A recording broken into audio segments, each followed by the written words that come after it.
ಕಡಿಮೆ ಇಂಗ್ರೀಡಿಯೆಂಟ್ಸಲ್ಲಿ ತುಂಬ ಟೇಸ್ಟಿಯಾಗಿ ಕ್ಯಾರೆಟ್ ಹಲ್ವಾ ಮಾಡೋದು ಹೇಗೆ ಅಂತ ತಿಳಿಸ್ಕೊಡ್ತೀನಿ. ಹಾಯ್ ಎಲ್ಲರಿಗೂ ನಮಸ್ಕಾರ, welcome back to Shweta's blog in Kannada. ಮೊದಲು ಬಾಣಲಿನ ಬಿಸಿ ಮಾಡ್ಕೊಳ್ಳಿ. ಹಾಗೆಯೇ ಬಾಣಲಿಯಲ್ಲಿ ಒಂದು ತೊಟ್ಟು ಹನಿ ನೀರು ಕೂಡ ಇರಬಾರ್ದು, ಆ ರೀತಿಯಾಗಿ ಬಿಸಿ ಮಾಡ್ಕೋಬೇಕಾಗತ್ತೆ. ನಂತರ ಕ್ಯಾರೆಟ್ನ ಈ ರೀತಿಯಾಗಿ ತರಿಯಾಗಿ ರುಬ್ಕೋಬೇಕು. ನಿಮಗೆ ಬೇಕಂದರೆ ತುಂಬ ಸಣ್ಣದಾಗಿ, ಮೀಡಿಯಮ್ ಆಗಿ, ಹಾಗೆ ದಪ್ಪವಾಗಿ 3 ಆಪ್ಷನ್ನು ಕೂಡ ತುರಿಯೋ ಅಂಥದ್ರಲ್ಲಿ ಇರುತ್ತೆ. ಅದರಲ್ಲಿ ನೀವು ತುರ್ಕೋಬೋದು. ನಾನು ಮೀಡಿಯಮ್ ಆಗಿ ಹೋಲ್ ಇರುತ್ತೆ ನೋಡಿ, ಅದರಲ್ಲಿ ತುರಿದಿಟ್ಕೊಂಡಿದ್ದೀನಿ.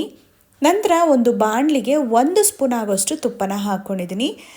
ಸಾಕಾಗತ್ತೆ, ತುಪ್ಪ ಜಾಸ್ತಿ ಬಳಸೋ ಅವಶ್ಯಕತೆ ಏನು ಇರೋದಿಲ್ಲ.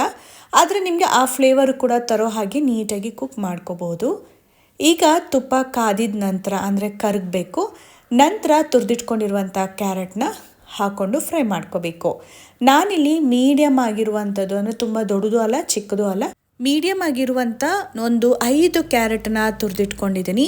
ಹಾಗೆ ತುಂಬ ಸಣ್ಣ ಹೋಲಲ್ಲಿ ನೀವೇನಾದರೂ ತುರಿದ್ರಿ ಅಂದರೆ ಐಸ್ ಕ್ರೀಮ್ ಹಾಕ್ಕೊಂಡು ತಿನ್ನೋದಕ್ಕೆ ತುಂಬ ಟೇಸ್ಟಿಯಾಗಿರುತ್ತೆ. ಆದರೆ ನಾನು ತುಂಬ ತೆಳುವಾಗಿರೋದನ್ನ ಹಾಕ್ಕೊಂಡು ಮಾಡಿದ್ರೆ ಅಷ್ಟು ನನಗಿಷ್ಟ ಆಗಲ್ಲ ಅಂತ ಮೀಡಿಯಮ್ ಹೋಲಲ್ಲಿ ತುರಿದಿಟ್ಕೊಂಡಿದ್ದೀನಿ. ಈಗ ಕ್ಯಾರೆಟ್ನ ತುಪ್ಪದಲ್ಲಿ ಚೆನ್ನಾಗಿ ಫ್ರೈ ಮಾಡ್ಕೋಬೇಕು. ಈ ರೀತಿ ಮಾಡೋದು ತುಂಬಾ ಮುಖ್ಯ ಆಗುತ್ತೆ. ಇನ್ನು ಕ್ಯಾರೆಟ್ ತುರಿನೂ ಕೂಡ ಸ್ವಲ್ಪ ಮಾಗಬೇಕು, ಅಲ್ಲಿವರೆಗೂ ಚೆನ್ನಾಗಿ ಫ್ರೈ ಮಾಡ್ಕೋಬೇಕು. ನಂತರ ಇದಕ್ಕೆ ಚಿಕ್ಕ ಕಪ್ಪಲ್ಲಿ 2 ಕಪ್ ಆಗೋಷ್ಟು ನೀರನ್ನ ಹಾಕ್ಕೋಬೇಕು. ಕರೆಕ್ಟಾಗಿ ಕ್ಯಾರೆಟ್ ತುರಿ ಮುಳುಗೋ ಹಾಗೆ ಅಷ್ಟು ಮಾತ್ರ ನೀರು ಹಾಕಿದ್ರೆ ಸಾಕಾಗುತ್ತೆ. ತುಂಬ ಜಾಸ್ತಿ ನಾವು ಹಾಲನ್ನ ಹಾಕ್ಕೋಬೇಕನ್ನೋ ಅವಶ್ಯಕತೆ ಏನು ಕೂಡ ಇರೋದಿಲ್ಲ. ತುಂಬ ಜನ ಮಾಡುವಾಗ ನಾನು ಅಬ್ಸರ್ವ್ ಮಾಡಿದ್ದೀನಿ, ಹಾಗೆ ಅವ್ರು ಏನು ಅನ್ಕೋತಾರೆ ಅಂದರೆ ಹಾಲನ್ನ ಜಾಸ್ತಿ ಹಾಕ್ಕೋಬೇಕು, ತುಪ್ಪನ ಜಾಸ್ತಿ ಹಾಕ್ಕೋಬೇಕು ಅಂತ ಹೇಳಿ. ಆದರೆ ಹಾಗಲ್ಲ, ನಾವು ಕ್ಯಾರೆಟ್ ತುರಿನ ಎಷ್ಟು ಹಾಕ್ತೀವಿ ಅದು ಕರೆಕ್ಟಾಗಿ ಮುಳುಗೋ ಅಷ್ಟು ನಾವು ಹಾಲನ್ನ ಹಾಕಿದ್ರೆ ಸಾಕಾಗತ್ತೆ. ಇನ್ನು ಇದರಲ್ಲೇ ಲೋ ಫ್ಲೇಮಲ್ಲಿ ಇಟ್ಕೊಂಡು ಬೇಯಿಸ್ಕೊಂಡ್ರೆ ಕ್ಯಾರೆಟ್ ಕರೆಕ್ಟಾಗಿ ಹದದಲ್ಲಿ ಬೇಯುತ್ತೆ. ಇನ್ನು ನಾವು ಕ್ಯಾರೆಟ್ನ ಜಾಸ್ತಿ ಹಾಕಿ ಅದು ಹೀರೋವರೆಗೂ, ಹಾಲು ಹಿಂಗೋವರೆಗೂ ಕೂಡ ಉರಿ ಜಾಸ್ತಿ ಕೊಟ್ಟು ಕುದಿಸೋದ್ರಿಂದ ಪ್ರಯೋಜನ ಇಲ್ಲವೇ ಇಲ್ಲ. ಒಬ್ಬೊಬ್ರು ಏನು ಮಾಡ್ತಾರೆ ಅಂದರೆ ಕುಕ್ಕರಲ್ಲಿ ಹಾಲನ್ನ ಹಾಕಿ ಕೂಗಿಸ್ತಾರೆ, ಪರವಾಗಿಲ್ಲ, ಅದು ಕೂಡ ಚೆನ್ನಾಗಿರುತ್ತೆ. ಆದರೆ ಹಾಲು ಮಾತ್ರ ಎಷ್ಟು ಹಾಕಬೇಕು, ಕ್ಯಾರೆಟ್ ಮುಳುಗೋಷ್ಟು ಮಾತ್ರ ಹಾಕಿಬಿಟ್ಟು ನಂತರ ಕೂಗಬೇಕಾಗತ್ತೆ. ಹಾಗೆ ಕುಕ್ಕರಲ್ಲಿ ನಾವು ಕೂಗಿಸೋದ್ರಿಂದ ಹಾಲು ಕೂಡ ಹಿಂಗೋದಿಲ್ಲ. ಆ ಕಾರಣಕ್ಕೆ ನಾವು ಈ ರೀತಿಯಾಗಿ ಫ್ರೈ ಮಾಡ್ಕೊಳ್ಳೋದ್ರಿಂದ ಹಾಲು ಕೂಡ ಕರೆಕ್ಟಾಗಿ ಹಿಂಗತ್ತೆ. ಹಾಲು ಯಾಕೆ ಹಿಂಗಿಸ್ಬೇಕು ಅಂದರೆ ಹಾಲಿನಲ್ಲಿರುವಂಥ ಈ ಒಡುಕ್ಲಾಗಿ ಬರುತ್ತೆ ನೋಡಿ, ಕೆನೆ ಆಗಿ ಆ ಒಡುಕ್ಲು ಥರ ಇರುತ್ತೆ ನೋಡಿ. ಎಕ್ಸಾಕ್ಟಾಗಿ ಹೇಳ್ಬೇಕಂದ್ರೆ ಪನ್ನೀರ್ ರೀತಿಯಲ್ಲಿ ಕ್ರಿಯೇಟ್ ಆಗುತ್ತೆ. ಆ ಕಾರಣಕ್ಕೆ ಹಾಲನ್ನ ಹಾಕಿ ನಾವು ಹಿಂಗಿಸ್ಕೋಬೇಕು. ಹಾಗಂತ ಹಾಲನ್ನ ಜಾಸ್ತಿ ಹಾಕೋದ್ರಿಂದ ಪ್ರಯೋಜನ ಇಲ್ಲ. ಇನ್ನು ಉರಿ ಕೊಟ್ಟು ತುಂಬ ಭಾಳ ಹೊತ್ತು ನೀವು ಕ್ಯಾರೆಟ್ನ ಬೇಯಿಸ್ಬೇಕಾಗತ್ತೆ. ನೀವಿಲ್ಲಿ ನೋಡ್ತಾ ಇರ್ಬೋದು, ಕ್ಯಾರೆಟ್ ಕರೆಕ್ಟ್ ಹದದಲ್ಲಿ ಬೆಂದಿದೆ. ಇವಾಗ ನೀವು ಫ್ರೆಶ್ ಕ್ರೀಮ್ನ ಹಾಕಬೇಕಾಗತ್ತೆ. ನಿಮ್ಮ ಮನೇಲಿ ಇದ್ದರೆ ಹಾಕಿ, ಇಲ್ಲಾಂದರೆ ಸ್ಕಿಪ್ ಕೂಡ ಮಾಡ್ಕೋಬೋದು. ನಾನಿಲ್ಲಿ 2 ದಿನದಿಂದ ಹಾಲನ್ನ ಕಾಯಿಸಿದಂಥ ಕೆನೆ ಏನು ಎತ್ತಿಟ್ಕೊಂಡಿದ್ದೆ ನೋಡಿ, ಆ ಕೆನೆನೇ ನಾನಿವಾಗ ಬಳಸ್ತಾ ಇದ್ದೀನಿ. ಆ್ಯಕ್ಚುಲಿ ಫ್ರೆಶ್ ಕ್ರೀಮ್ ಅಂದರೆ ಅದೇನೆ. ಅದನ್ನು ನೀಟಾಗಿ ಬೀಟ್ ಮಾಡಿಕೊಂಡ್ರೆ ನಿಮಗೆ ಒಂದು ಸ್ವಲ್ಪ ಗಟ್ಟಿಯಾದಂಥ ಕ್ರೀಮಿ ಟೆಕ್ಸ್ಚರಲ್ಲಿ ಸಿಗುತ್ತೆ. ನಾನಿಲ್ಲಿ ಬೀಟ್ ಏನು ಮಾಡ್ಕೊಂಡಿಲ್ಲ, ಡೈರೆಕ್ಟಾಗಿ ಹಾಕ್ಕೊಂಡು ನಂತರ ಅದನ್ನು ಕೈ ಆಡ್ಕೋತಾ ಇದ್ದೀನಿ. ನಿಮ್ಮನೇಲಿ ಫ್ರೆಶ್ ಕ್ರೀಮ್ ಬಳಸ್ತೀರಾ, ಹೊರಗಡೆಯಿಂದ ತಂದಿದ್ದು ಅಂದರೆ ನೀವು ಬಳಸ್ಕೋಬೋದು. ಇಲ್ಲ ಅಂದರೆ ಪ್ರತಿದಿನ ಎಲ್ಲರ ಮನೇಲೂ ಹಾಲು ತಂದಿರ್ತೀರ. ಸೊ ಆ ಹಾಲನ್ನ ಕಾಯಿಸಿದಾಗ ಕೆನೆ ಏನಿರುತ್ತೆ, ಅರ್ಧ ಲೀಟ್ರದ್ದು 1-2 ಸತಿ ತೆಗೆದ್ರೆ ಸಾಕಾಗತ್ತೆ. ಅಂದರೆ 1 ಲೀಟ್ರದಾದರೆ 1 ಸತಿ ತೆಗೆದು ಕೆನೆನ ಬಳಸಿದ್ರೆ ಸಾಕಾಗತ್ತೆ. ಈಗ ಇಲ್ಲಿ ನೀವು ನೋಡ್ತಾ ಇರ್ಬೋದು, ಹಾಲೆಲ್ಲ ಹಿಂಗಿದೆ. ಹಾಗೆಯೇ ಹಾಕಿರುವಂಥ ಕೆನೆ ಮತ್ತು ಕೆನೆಯಲ್ಲಿ ಸ್ವಲ್ಪ ಹಾಲು ಕೂಡ ಮಿಕ್ಸ್ ಮಾಡಿದೆ. ಈಗ ಇಲ್ಲಿ ಆ ಟೆಕ್ಸ್ಚರ್ನ ನೀವು ನೋಡ್ತಾ ಇರ್ಬೋದು, ತುಂಬ ಕ್ರೀಮಿಯಾಗಿ ಕಾಣಿಸ್ತಿದೆ ನೋಡಿ. ಈ ರೀತಿ ಟೆಕ್ಸ್ಚರ್ ಬರಬೇಕು. ಹಾಗಂತ ಜಾಸ್ತಿ ಹಾಲನ್ನ ಹಾಕಿ ಕುದಿಸೋದ್ರಿಂದ ಪ್ರಯೋಜನ ಇಲ್ಲ.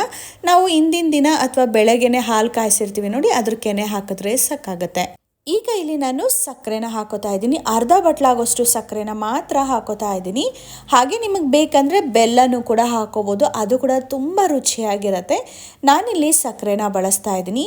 ಆಲ್ಮೋಸ್ಟ್ 2 ಬಟ್ಲಾಗೋಷ್ಟು ಕ್ಯಾರೆಟ್ ತುರಿನ ಹಾಕ್ಕೊಂಡಿದ್ದೆ.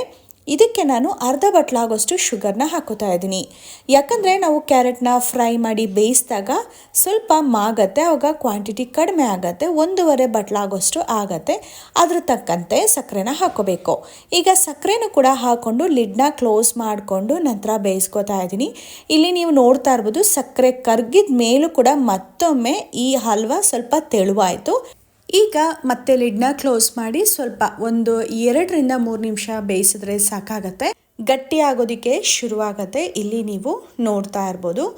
ಈ ಹಂತದಲ್ಲಿ ಇವಾಗ ನಾನು ಒಂದು 3/4 ಸ್ಪೂನ್ ಆಗೋಷ್ಟು ಏಲಕ್ಕಿ ಪುಡಿನ ಹಾಕೋತಾ ಇದ್ದೀನಿ. ಏಲಕ್ಕಿನ ಕುಟ್ಟಿ ಹಾಕೊಳ್ಬೋದು ಅಥವಾ ಆಲ್ರೆಡಿ ನೀವು ರುಬ್ಬಿಟ್ಕೊಂಡಿದ್ರೆ ಅಥವಾ ಕುಟ್ಟಿಟ್ಕೊಂಡಿದ್ರು ಕೂಡ ಹಾಕೋಬೋದು. ನಾನಿವಾಗ ಏಲಕ್ಕಿ ಪುಡಿನ ಹಾಕ್ಕೊಂಡಿದ್ದೀನಿ.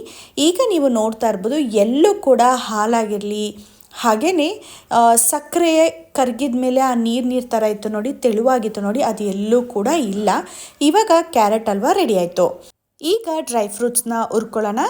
ಇವಾಗ ನಾನು ಒಂದು ಅರ್ಧ ಸ್ಪೂನ್ ಆಗೋಷ್ಟು ತುಪ್ಪನ ಹಾಕೋತಾ ಇದ್ದೀನಿ. ಕರಗಿದ ನಂತರ ಗೋಡಂಬಿ, ಹಾಗೆ ಹೆಚ್ಚಿಟ್ಕೊಂಡಿರುವಂಥ ಬಾದಾಮಿ, ಇನ್ನು ದ್ರಾಕ್ಷಿ ಇಷ್ಟನ್ನು ಕೂಡ ಚೆನ್ನಾಗಿ ಫ್ರೈ ಮಾಡ್ಕೋತಾ ಇದ್ದೀನಿ. ನಿಮಗೆ ಯಾವ ಡ್ರೈ ಫ್ರೂಟ್ಸ್ ಇಷ್ಟ ಆಗುತ್ತೋ ಅದನ್ನು ನೀವು ಬೇಕಿದ್ರೆ ಜಾಸ್ತಿ ಹಾಕೋಬೋದು. ನನಗೆ ದ್ರಾಕ್ಷಿ ಅಷ್ಟು ಇಷ್ಟ ಆಗಲ್ಲ, ಆ ಕಾರಣಕ್ಕೆ ನಾನು ದ್ರಾಕ್ಷಿನ ಕಡಿಮೆನೇ ಹಾಕ್ಕೊಂಡಿದ್ದೀನಿ. ಇವಾಗ ಕ್ಯಾರೆಟ್ ಹಲ್ವಾ ಮಾಡಿದ್ದೀವಿ ನೋಡಿ, ಅದೇ ಪಾತ್ರೆಗೆ ಇವಾಗ ಡ್ರೈ ಫ್ರೂಟ್ಸ್ನು ಕೂಡ ಹಾಕ್ಕೊಳ್ಳೋಣ.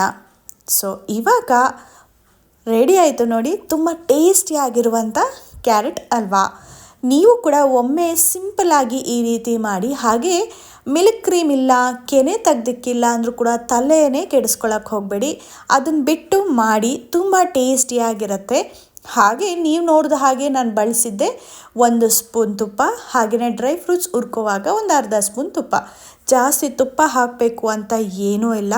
ಆದರೂ ಕೂಡ ನೋಡಿ ಚೆನ್ನಾಗಿ ನಾವು ಫ್ರೈ ಮಾಡಿ ಹಾಲಲ್ಲಿ ಕುದಿಸಿದಾಗ ತುಪ್ಪ ಎಲ್ಲ ಬಿಟ್ಕೋತಾ ಇರುತ್ತೆ. ಆ ರೀತಿ ನಾವು ಬೇಯಿಸಿದ್ರೆ, ಈ ರೀತಿ ನಾವು ಬಟ್ಲಲ್ಲಿ ಹಾಕ್ಕೊಂಡು ತಿನ್ನುವಾಗ ತುಪ್ಪನೂ ಸಿಗುತ್ತೆ, ತುಪ್ಪ ಫ್ಲೇವರು ಕೂಡ ಸಿಗುತ್ತೆ. ನೀವು ಕೂಡ ಟ್ರೈ ಮಾಡ್ತೀರಾ ಅಂತ ಅನ್ಕೋತೀನಿ. ಈ ವಿಡಿಯೋ ಇಷ್ಟ ಆಯ್ತಂದರೆ ಪ್ಲೀಸ್ ಒಂದು ಲೈಕ್ನ ಕೊಡಿ. ನಿಮ್ಮ ಅನಿಸಿಕೆನ ಕಮೆಂಟ್ ಬಾಕ್ಸಲ್ಲಿ ತಿಳಿಸಿ. ಸಬ್ಸ್ಕ್ರೈಬ್ ಮಾಡಿಲ್ಲ ಅಂದರೆ ಸಬ್ಸ್ಕ್ರೈಬ್ ಮಾಡ್ಕೊಂಡು ಬೆಲ್ ಐಕಾನ್ನ ಕ್ಲಿಕ್ ಮಾಡಿ. ನೆಕ್ಸ್ಟ್ ವಿಡಿಯೋದಲ್ಲಿ ಡಿಫ್ರೆಂಟ್ ಆದ ರೆಸಿಪಿ ಜೊತೆಗೆ ಸಿಗ್ತೀನಿ. ಅಲ್ಲಿವರೆಗೂ ಟೇಕ್ ಕೇರ್, ಬಾಯ್.